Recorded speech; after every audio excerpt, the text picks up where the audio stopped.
وشكرا اسمحوا لي ان احكي باللغه الدارجه باللغه الفصحى بلاش نغلط بالهمزات والامور الاخرى. سمعنا في الجلسه الاولى عن الوضع، سمعنا عن الوضع من ناحيه قانونيه ومن ناحيه انسانيه ومن ناحيه سياسيه. وتكررت اكثر من مره كلمه غياب دور الاليات المجتمع الدولي، الاليات الدوليه، اليات الاسلاميه. في هذه الجلسه راح نركز شويه اكثر على دور المؤسسات الدوليه، دور المؤسسات المجتمع الدولي، دور القانون الدولي، وين فشل وين ممكن نشوف فيه نجاح. ويسعدنا ان يكون معنا اليوم انا بعتبرهم ابطال مدافعين عن حقوق الانسان. هذول الابطال يوميا عم بتعرضوا لتنمر، يوميا عم يتم اتهامهم باللاساميه، يوميا عم يتهمهم انهم الارهابيين، هم حماس والى اخره، هم ممولين من قطر والى اخره. كل هذه الامور ما هزت ولا غيرت في موقفهم واستمروا في العمل. في البعض كما راح نشوف في الجلسه القادمه في المقابله على الفيديو استقالوا من وظائفهم، في اخرين استمروا بالدفاع عن حقوق الانسان. فراح نحكي كثير عن موضوع الاليه العالميه، الاليه الدوليه، هل فشلت؟ وين فشلت؟ هل هناك امكانيه الاصلاح؟ هل الامم المتحده اذا عضو مسجل في عضو الامم المتحده يقوم بقتل موظفين الامم المتحده، يقوم بتدمير مباني الامم المتحده، يقوم بمصادره والغاء دور الأونروا واحد مؤسسات الامم المتحده، هل الامم المتحده فشلت؟ وهل هناك امكانيه لاصلاحها؟ وهل هناك بدائل؟ هاي الامور رح نناقشها في الجلسه الثانيه. رح نبدا بلقاء عبر الزوم مع الاستاذه فرانشيسكا البانيز. بتامل انه نقدر نطلعها على الشاشه. كما حكت ست ميساء رح تكون باللغه الانجليزيه، فبتامل اذا حدا بده اي ترجمه مستعدين نجيب لكم الترجمات عشان تفهموا فيها. Francesca, good afternoon. Hello, Francesca. How are you? Can you hear me? Yes, I can. Okay, great. Thank you so much.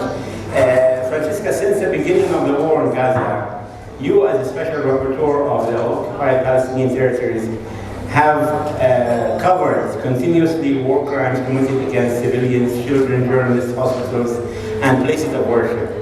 Can you elaborate on your role and what you have done so far, and then we can go on to other things afterwards. Okay, so first of all, let me say hi to everyone. I'm really sorry not to be able to be with you in presence, but with you in spirit, and thanks for having me. So, Dawood, I understand that it's a conversation rather than a presentation, right? Absolutely. Yeah, so for those who are still unfamiliar with my work, I'm a special rapporteur of the United Nations, meaning that the United Nations, the Human Rights Council, 2 years ago has chosen me to be the first woman mandated to speak on the human rights situation in the occupied Palestinian territory and in general on the violations of international law that are committed there. And I was, so as I said, I'm the first woman, but I'm also the 8th special rapporteur following distinguished predecessors like John Dugard, who's a judge in the ICJ right now.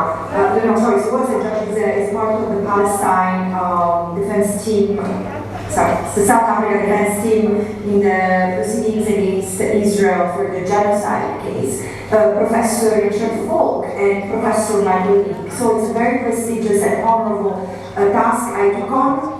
And I did what my predecessors used to do, so to write reports about the situation in the occupied Palestinian territory, although I decided to focus more on topics, to give the sense of the overarching structural issues in Gaza, the West Bank, and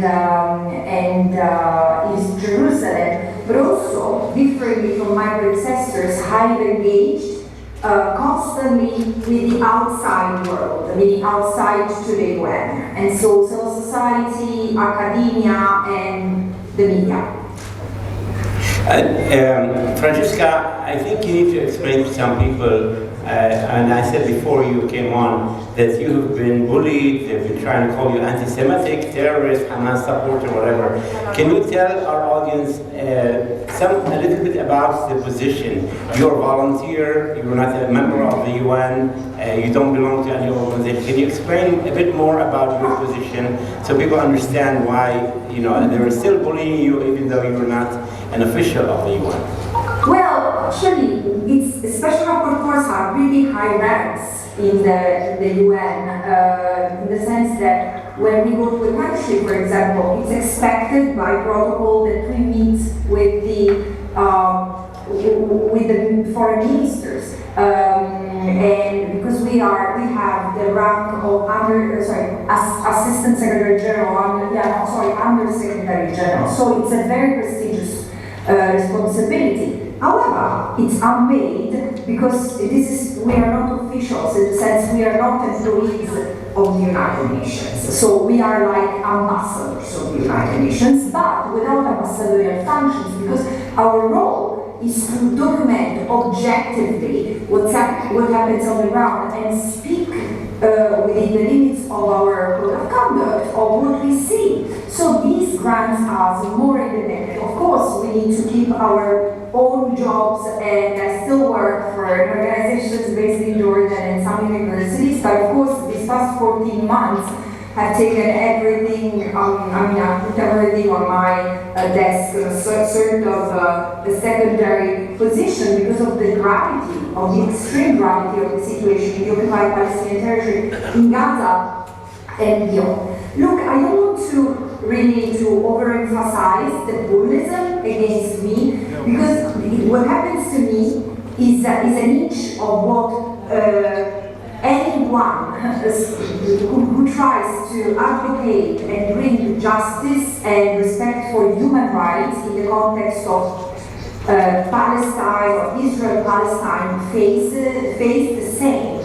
And these, of course, threats, false accusations, unsubstantiated accusations, but which are very heavy, because being told anti-Semite is horrific. I mean, anti-Semite is vile and disgusting, and it's disgusting that it still exists in Europe. And unfortunately, it does exist also in the Arab region. But again, what I want to say is that on one hand, there is the vilification of what anti-Semitism is by using it as a tool to silence the critical voices of the State of Israel. And I often say Israel could be led by Muslims, Buddhists, Christians. My analysis would be the same, because eventually what I criticize of the State of Israel is the fact that it's committing genocide.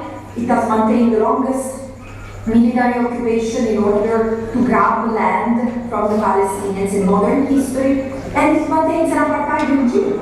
Once you get rid of genocide, of military occupation and apartheid, I'm fine with the State of Israel. But until then, it will receive my and others' criticism. And what we receive in return is appalling, but it's a sign also of the system we live in. I think it's more appalling that there is limited defense for people who have to face this scrutiny. Francesca, you were not allowed into the occupied territories, and you made a lot of headlines when you blew the balloon of the claims that Israel has a right to self-defense. So, can you elaborate on the self-defense argument, because you are one of the few people who made it clear that Israel does not have a right to self-defense against people under occupation. Can you elaborate on that issue, because that's been the main justification for the continuation of the genocide against Palestinians? Actually, yes, I've been the first, or not one of the first, because I remember Professor Ardi Says also made this argument in a publication very clearly, like the first, around the first or the second week after the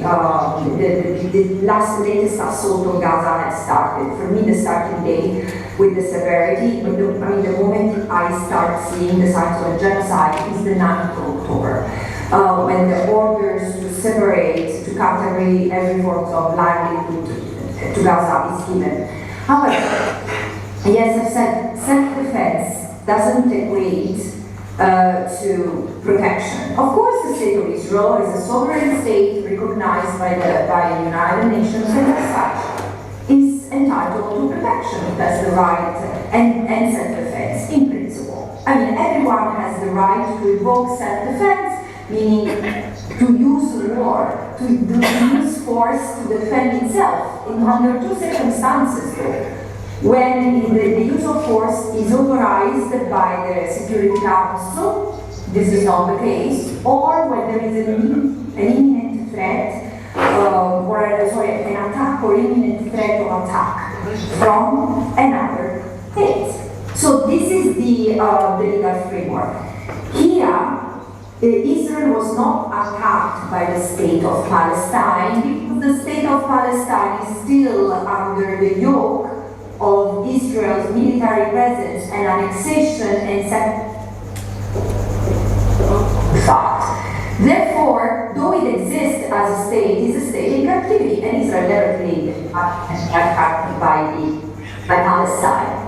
And through that suffered an attack of a non-state actor, but the International Court of Justice has said, and this is the official interpretation of the law, that Israel, like other states, cannot use self-defense, so cannot wage a war against the people they maintain under occupation. Why so? The rationale is that while the principle of sovereignty of the state of Israel is recognized, so the self-determination of the Palestinian people and the use of force that the state has in the form of self-defense guaranteed by the UN Charter is mirrored by the right of the people to defend themselves through resistance.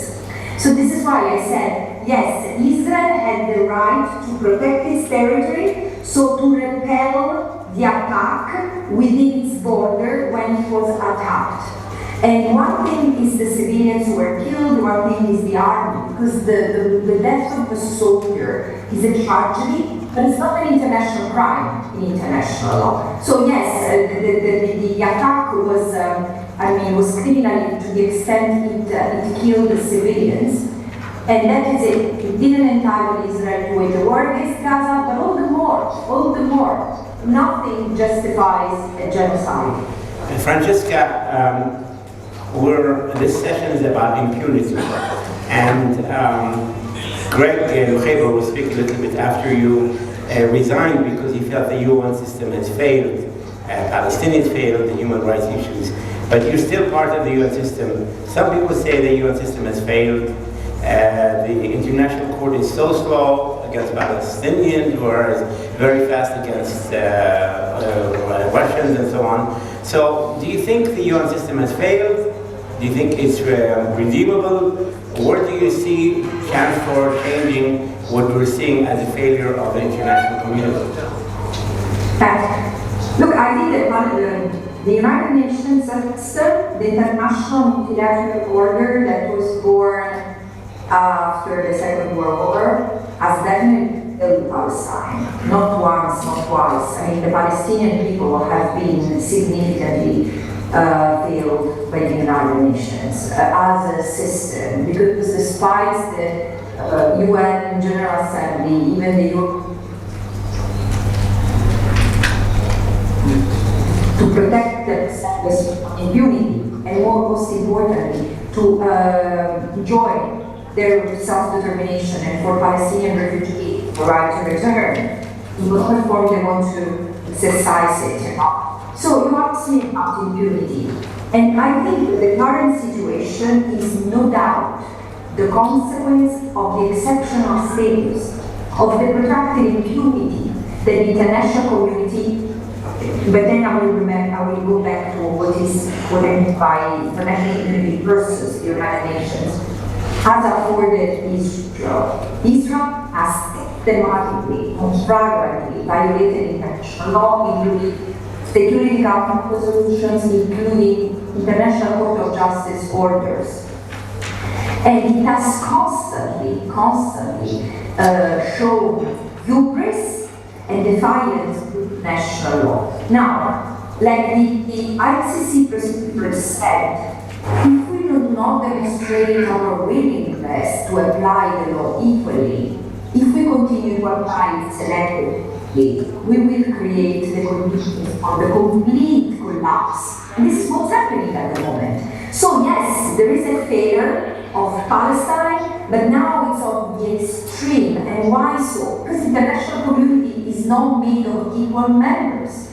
There are certain members who are more influential than others. And this is reflected in the structure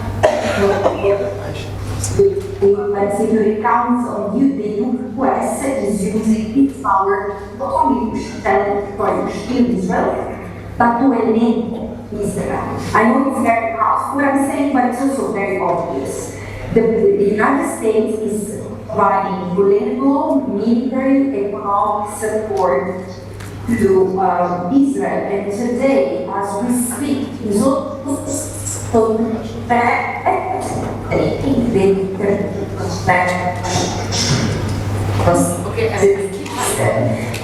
اوكي